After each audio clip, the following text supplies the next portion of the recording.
Chapter 5. Clerval then put the following letter into my hands.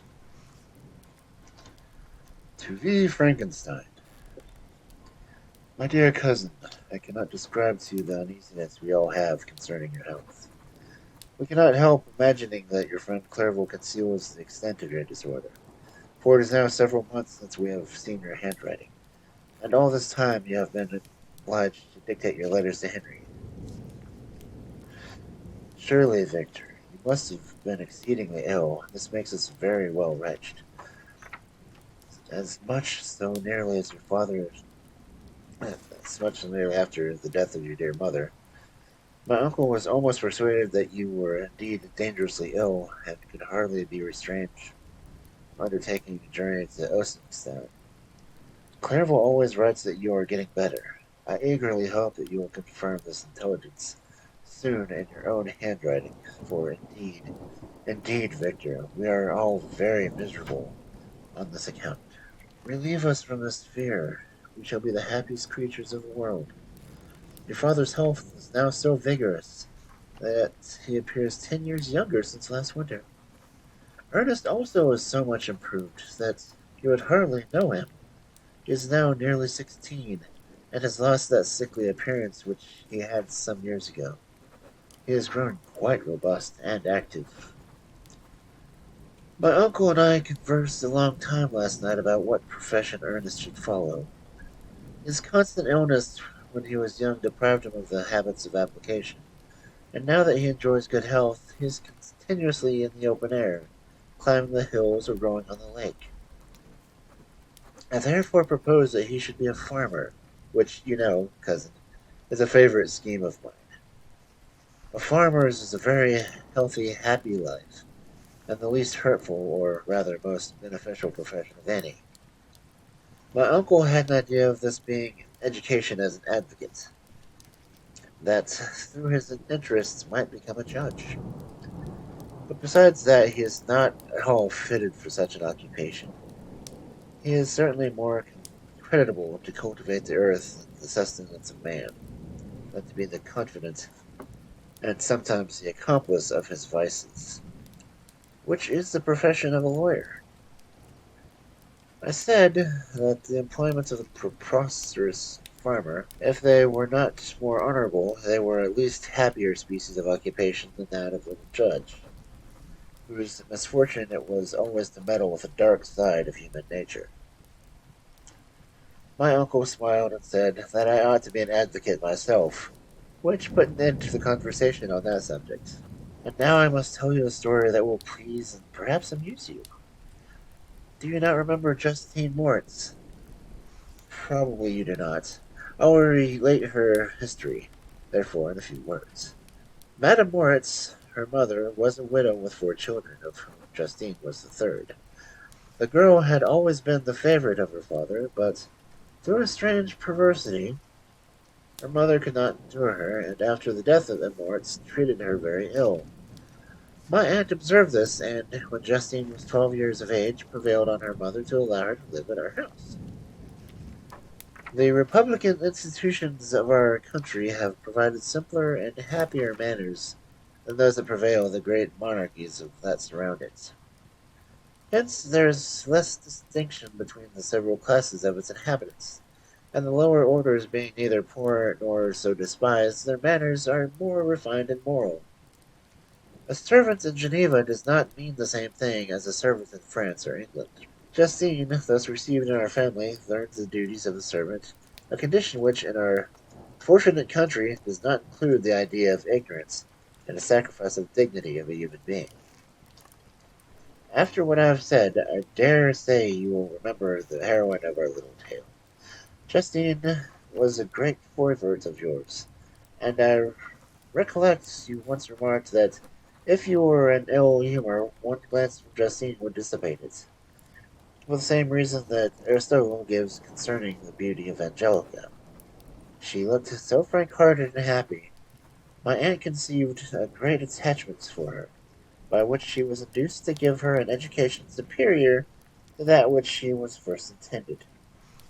The benefit was fully repaid. Justine was the most grateful little creature in the world. I do not mean that she was made in any professions. I never heard her one pass her lips, but you could see by her eyes that she almost adored her protectress. Although her disposition was gay, in many respects inconsiderate, yet she paid the greatest attention to every gesture of my aunt. She thought her the model of all excellence and endeavored to limit her phraseology and manners, so that even now she often reminds me of her. When my dearest aunt died, everyone was so much occupied by her own grief to notice poor Justine, who had attended her during her illness with most anxious affection. Poor Justine was very ill, but other trials were reserved for her. One by one her brothers and sister died, and her mother, with the exception of her neglected daughter, was left childless. The conscience of the woman was troubled. She began to think that the death of her favorites was a judgment from heaven to chastise her partiality. She was a Roman Catholic, and I believe her confessor confirmed the idea that she had conceived. Accordingly, a few months after your departure from Ingolstadt, Justine was called home by her repentant mother. Poor girl! She wept when she quitted our house. She was much altered since the death of our aunt. Grief had given softness to winning mindlessness to her manners, which had before been remarkably for vivacity. Nor was her residence at her mother's house of the nature to restore her gaiety. The poor woman was very vacillating in her repentance. She sometimes begged Justine to forgive her unkindness, but much softer accused her of grieving caused the death of her brothers and sister. Perpetually fretting at the length threw Madame Moritz into a decline, which at first increased her irritability, but she is now at peace forever. She died on the first approach of cold weather, at the beginning of this last winter. Justine has returned to us, and I assure you I love her tenderly. She is very clever and gentle, and extremely pretty, as I mentioned before. Her mien and her expressions continually remind me of my dear aunt. I must also say a few words to you, my dear cousin, of little darling William. I wish you could see him. He is very tall for his age, with sweet laughing blue eyes, dark eyelashes, and curling hair. When he smiles, two little dimples appear on each cheek, which are rosy with health. He has already had one or two little wives, but Louisa Byron being his favorite, a pretty little girl of 5 years of age. Now, dear Victor, I dare say you wish to be indulged in a little gossip concerning the good people of Geneva. The pretty Miss Mansfield has already received the congratulatory visits on her approaching marriage with a young Englishman, John Melbourne, Esquire. Her ugly sister, Manon, married in Delvard, a rich banker. Last autumn, your favorite schoolfellow, Louis Menor, had suffered several misfortunes since his departure from Clevel from Geneva. But he has already recovered his spirits, and is reported to be on the point of marrying a very lively, pretty Frenchwoman, Madame Tavernier. She is a widow and much older than Manuel, but she is very much admired and a favorite of everybody. I have written myself into good spirits, dear cousin, yet I cannot conclude without again anxiously inquiring concerning your health. Dear Victor, if you are not very ill, write yourself and make your father and all of us so happy, or I cannot bear to think of the other side of the question. My tears already flow. Adieu, my dearest cousin, Elizabeth of Vesna, Geneva, March 18th, 1700. Dear, dear Elizabeth, I exclaimed when I read her letter. I will write instantly and relieve them of the anxiety they must feel. I wrote, and this exertion greatly fatigued me, but my convalescence had commenced and proceeded regularly. In another fortnight I was able to leave my chamber. One of my first duties on my recovery was to introduce Clairvaux to several professors at the university. In doing this, I underwent a kind of rough usage, ill befitting the wounds that my mind had sustained. Ever since the fatal night, the end of my labors, and the beginning of my misfortunes, I had conceived a violent antipathy even to the name of natural philosophy. And when I was otherwise quite restored to health, the sight of a chemical instrument could renew my agony of nervous symptoms. Henry saw this, and had removed all of my apparatus from my view. He had also changed my apartments, for he perceived that I had acquired a distaste for the room which had previously been my laboratory. But these cares of Clerval were made to no avail when I visited the professors. M. Waldman inflicted torture when he praised, with kindness and warmth, the astonishing progress I made in the sciences. He soon perceived that I disliked the subject, but, not guessing the real cause, he attributed my feelings to modesty, and changed the subject from my improvements to the science itself, with a desire, as evidently I saw, of drawing me out. What could I do? He meant to please, and he tormented me. I felt as if he had placed carefully, one by one, in my view those instruments which were to be afterward used in putting me to a slow and cruel death. I writhed under his words, yet dared not exhibit the pain I felt. Clerval, whose eyes and feelings were always quick in discerning the sensations of others, declined the subject, alleging in excuse his total ignorance, and the conversation took a more general turn.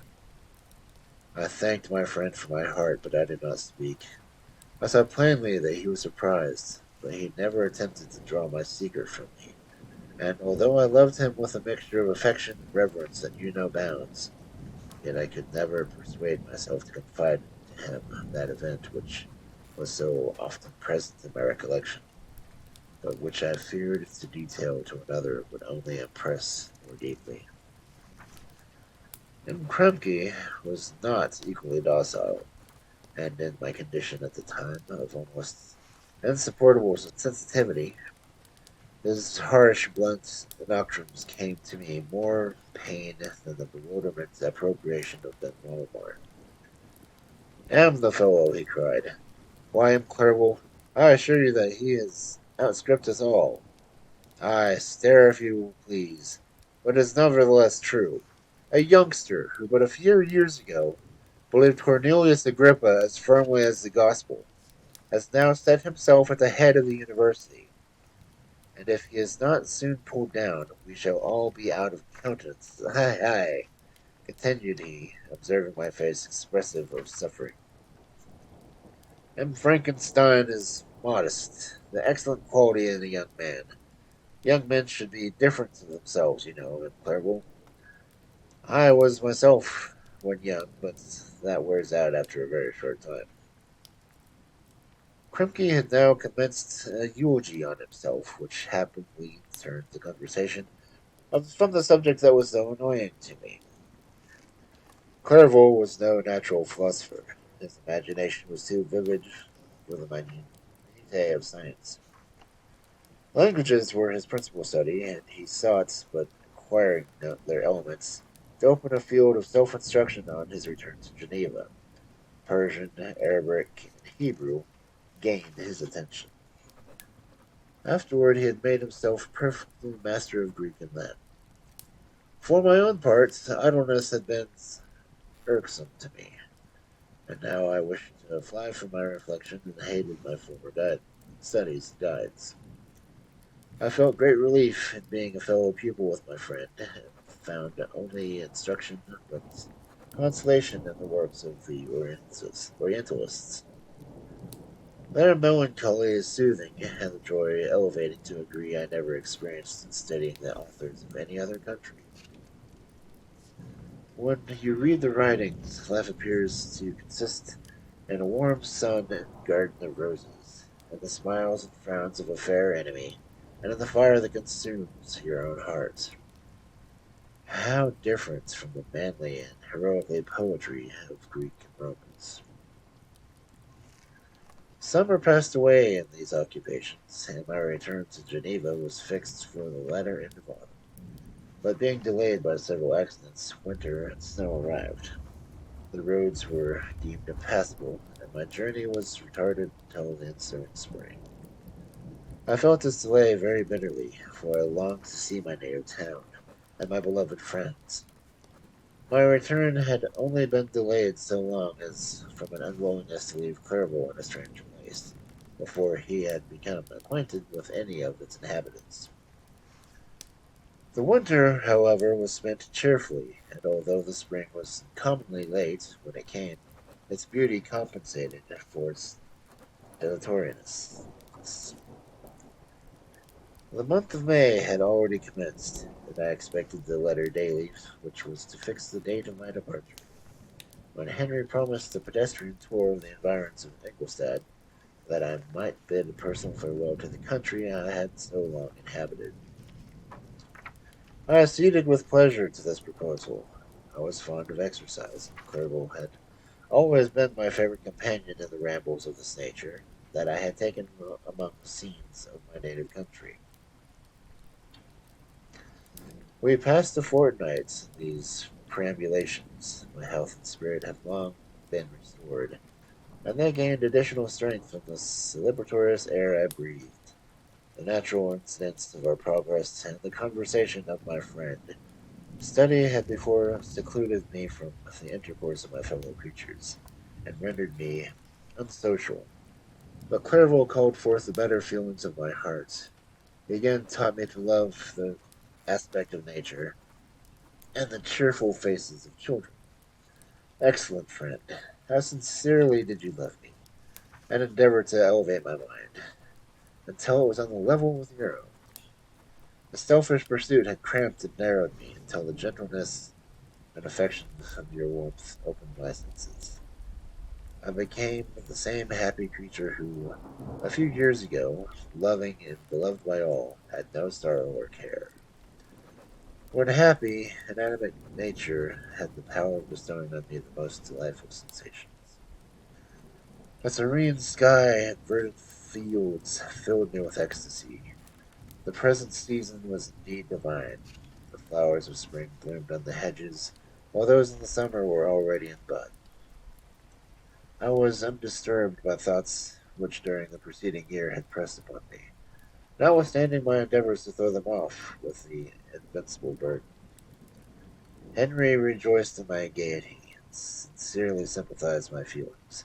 He exerted himself to amuse me, while he expressed the sensations that filled his soul. The resources of his mind on the occasion were truly astonishing. His conversation was full of imagination, and very often, in imitation of the Persian and Arabic writers, he invented tales of wonderful fancy and passion.